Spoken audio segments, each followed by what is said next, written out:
fully owned organization on citizens. So really, on behalf of my ministry and people of Assam as well, I do congratulate Shiv Kumar ji for this achievement. This is an achievement for our country. সন্মুখত বহি আছে আমাৰ আৰক্ষী বিষয়া deputy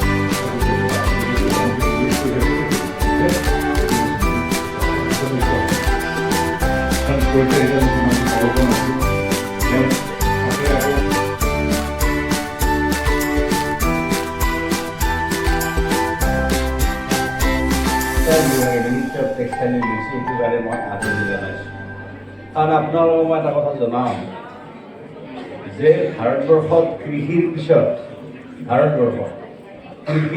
আটাইতকৈ ডাঙৰ এমপ্লয়াৰ হ'ল department of মানে টেক্সটাইল মানে এই ডিপাৰ্টমেণ্ট অফ টেক্সটাইলটো আমাৰ কৃষিৰ ভিতৰতে আটাইতকৈ ডাঙৰ এমপ্লয়াৰ ছেকেণ্ড এমপ্লয়াৰ